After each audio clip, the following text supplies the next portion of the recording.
आज के इस वीडियो सीरीज़ में हम प्राचीन भारतीय इतिहास के एक महत्वपूर्ण खंड महाजनपद काल के बारे में एक क्विक रिवीजन करेंगे। सबसे पहले हम महाजनपद की रचना की पृष्ठभूमि का एक संक्षिप्त विवरण देख लेते हैं। ठीक है, तो चलिए शुरू करते हैं। उत्तर वैदिक काल के दौरान इन महाजनपदों की रचना हुई थी। तो उत्तर वैदिक काल से पहले जो है ऋग्वैदिक काल था। ऋग्वैदिक काल का जो समय था वो 1500 से लेकर के 1000 ईसा पूर्व तक था। उसके बाद आता है उत्तर वैदिक काल। उत्तर वैदिक काल का जो समय था वो जो है 1000 ईसा पूर्व से लेकर के 600 ईसा पूर्व तक था। तो उत्तर वैदिक काल के दौरान ही इन महाजनपदों की रचना हुई थी। उसी के संदर्भ में हम जो पृष्ठभूमि है उसको देखते हैं। तो उत्तर वैदिक काल के दौरान बहुत सारे जनपदों की रचना हो चुकी थी।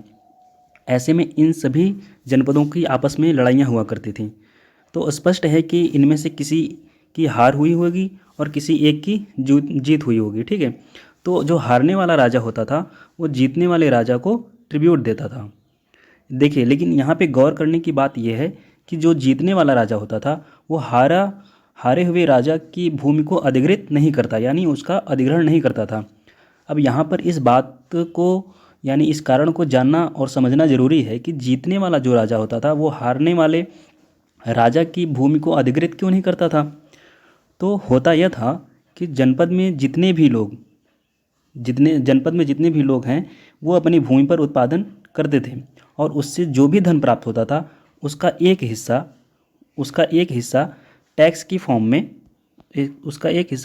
फॉर्म में राजा को देना होता था। लेकिन ये जो टैक्स दिया जाता था ये ट्रिब्यूट, राजा को दिए जाने वाले ट्रिब्यूट से कम हुआ करता था। इसलिए राजा हमेशा प्रेफर करता था कि जीतने के बाद हारा हुआ जो राजा है उससे अधिक ट्रिब्यूट लेगा। ये सिस्टम जो है 600 ईसा पूर्व तक चलता रहा।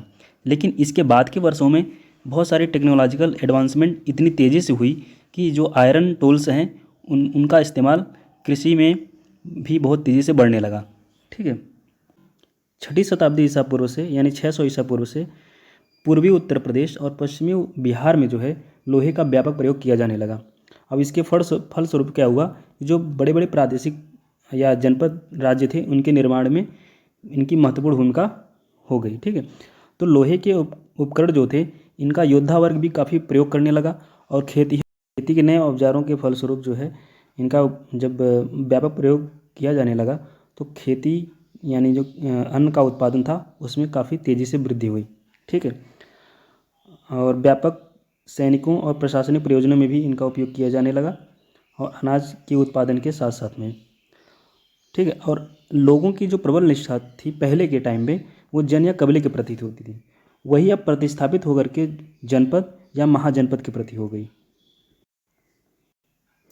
जो कबीला होता था वो सबसे छोटी इकाई, महाजनपद काल की बात हो रही है, यहाँ पे कबीला जो है सबसे छोटी इकाई के रूप में उभर करके सामने आया और महाजनपद जिसके बारे में हम बात कर रहे हैं, जिसके बारे में हम क्विक रिवीजन कर रहे हैं, वो सबसे बड़ा यूनिट यानी सबसे बड़ी इकाई के रूप में उभर कर सामने आया। तो इस तरह से अगर हम देखें तो महाजनपद के अंदर जनपद, जन, ग्राम और कबीला आता था और जनपद के अंदर जन, ग्राम और कबीला आता था और जन के अंदर जो है ग्राम और कबीला आता था और ग्राम के अंदर कबीला आता था, यानी ये सभी एक दूसरे से को रिलेट कर रहे हैं। ठीक है, अगर हम महाजनपद काल के बारे में उसके स्रोतों के बारे में अध्ययन करें तो 16 महाजनपदों के बारे में हमें जानकारी मिलती है। ये जानकारी हमें साहित्यिक स्रोतों में बौद्ध ग्रंथ से जो अंगुत्तर निकाय है, ठीक है, और जैन ग्रंथ में ये भगवती सूत्र से इसकी जानकारी मिलती है। यानी 16 महाजनपदों की जानकारी हमें बौद्ध ग्रंथ और जैन ग्रंथ दोनों से मिलती है, लेकिन बौद्ध ग्रंथ में ये अंगुत्तर निकाय से और जैन ग्रंथ में ये भगवती सूत्र से उल्लेख मिलता है। 16 महाजनपदों में 8 जो महाजनपद हैं वो उत्तर प्रदेश में स्थित हैं। ठीक है, और जो 3 महाजनपद हैं वो बिहार में स्थित हैं, 3 बिहार में स्थित हैं। ठीक है, और राजस्थान में 1 है और मध्य प्रदेश में भी 1 है और दक्षिण भारत में यानी साउथ इंडिया में अगर हम बात करें तो ये जो है ये भी 1 है। और भारत के बाहर आउट ऑफ इंडिया की अगर बात करें यानी ओवरसीज की बात करें तो ये 2 महाजनपद बाहर हैं। तो चलिए पहले हम जो है 8 महाजनपदों के बारे में जो उत्तर प्रदेश से हैं उसके बारे में अध्ययन कर लेते हैं। अब पहला है काशी महाजनपद। काशी महाजनपद की राजधानी जो है ये वाराणसी है, जो वर्तमान समय में वाराणसी के आसपास का क्षेत्र है। दूसरा है वत्स। वत्स महाजनपद की राजधानी कौशाम्बी है, जो प्रयागराज के आसपास का क्षेत्र है, वर्तमान समय में स्थित है। तीसरा है कौशल महाजनपद। कौशल महाजनपद की राजधानी श्रावस्ती है, जो अयोध्या के आसपास का क्षेत्र है। चौथा है मल्ल। मल्ल जो है कुशीनगर और कुशावती इसकी राजधानी है, जो बुद्ध के महापरिनिर्वाण से संबंधित है। ठीक है, इसको विशेष रूप से याद रखिएगा। जो देवरिया गोरखपुर के आसपास का क्षेत्र है वो मल्ल महाजनपद से संबंधित है वर्तमान काल में। पांचाल जो है इस महाजनपद की राजधानी, ये जो है उत्तरी पांचाल और दक्षिणी पांचाल में विभाजित था। तो उत्तरी पांचाल की राजधानी जो है अहिछत्र है और दक्षिणी पांचाल की राजधानी काम्पिल्य है। वर्तमान समय में ये बरेली, बदायूं और फर्रुखाबाद का जो क्षेत्र है इसे संबंधित है। चेदी। चेदी की राजधानी जो है वो शक्ति है और बुंदेलखंड में वर्तमान समय में बुंदेलखंड का जो क्षेत्र है वो चेदी महाजनपद से संबंधित है। ठीक है, अगला है कुरु। कुरु महाजनपद की राजधानी इंद्रप्रस्थ है, जो वर्तमान समय में मेरठ, दिल्ली और हरियाणा से संबंधित। ये महाभारत में चर्चित क्षेत्र हैं। ठीक है, और अगला है सूरसेन। सूरसेन महाजनपद की राजधानी मथुरा है, जो वर्तमान समय में मथुरा वाले क्षेत्र से संबंधित है। अगला है अवंती। अवंती भी 2 क्षेत्र में विभाजित था। उत्तरी अवंती की राजधानी उज्जैन थी और दक्षिणी अवंती की राजधानी महिष्मती थी। महिष्मती वही जो बाहुबली जो मूवी है उसके अंदर जो महिष्मती राज्य के बारे में संदर्भ में बताया गया है, ये वही उसी के संदर्भ में है। तो वर्तमान समय में ये मालवा क्षेत्र, मध्य प्रदेश का जो मालवा क्षेत्र है वो अवंती महाजनपद से संबंधित है। अगला है मत्स्य। मत्स्य महाजनपद की राजधानी विराटनगर है, जो वर्तमान समय में राजस्थान के जयपुर और अलवर क्षेत्र से संबंधित है। अगला है अश्मक। अश्मक महाजनपद की राजधानी पोतन या पोटली है।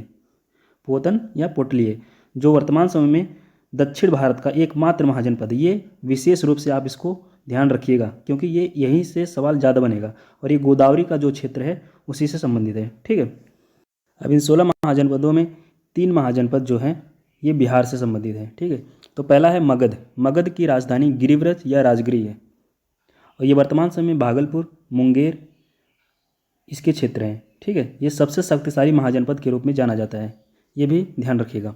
अगला है अंग। अंग महाजनपद की राजधानी थी चंपा, जो वर्तमान समय में पटना, गया बिहार के क्षेत्र हैं। ठीक, और अगला है वज्जी। वज्जी महाजनपद की राजधानी है वैशाली, जो वर्तमान समय में वैशाली मुजफ्फरपुर के आसपास का जो क्षेत्र है उससे संबंधित है। ठीक है, 8 महाजनपदों का संघ। प्रमुख जो जनपद था वो लिच्छवी था। ऐतिहासिक प्रमाणों के अनुसार लिच्छवी में ही विश्व का सबसे पहला गणतंत्र यानी रिपब्लिक स्थापित किया गया था।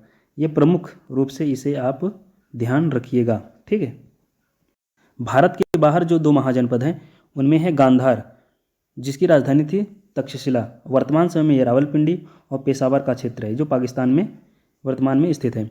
कंबोज। कंबोज महाजनपद की राजधानी हाटक थी, जो वर्तमान समय में उत्तरी पश्चिमी पाकिस्तान और अफगानिस्तान में स्थित है। हमने 16 महाजनपदों का अध्ययन एक क्विक रिवीजन हमने कर लिया है। तो उन सभी 16 जनपदों को मैंने आपको एक साथ स्लाइड में जो है प्रोवाइड कर दिया है। तो एक बार और देख लेते हैं। उत्तर प्रदेश में कितने महाजनपद हैं? 8। बिहार में कितने हैं? 3। राजस्थान में कितने हैं? 1। मध्य प्रदेश में कितने हैं? 1। साउथ इंडिया यानी दक्षिण भारत में कितने हैं? 1। और आउट ऑफ इंडिया कितने हैं? ये हैं 2। ठीक है, उत्तर प्रदेश में 8 हैं, बिहार में 3 हैं और राजस्थान और मध्य प्रदेश में 1 हैं, साउथ इंडिया में भी 1 हैं। 3 को आप एक साथ याद कर लीजिएगा। राजस्थान, एमपी और साउथ इंडिया में 1-1 हैं, उत्तर प्रदेश में 8 हैं, बिहार में 3 हैं और आउट ऑफ इंडिया जो है 2 हैं। ठीक है, तो चलिए आज के लिए बस इतना ही। धन्यवाद।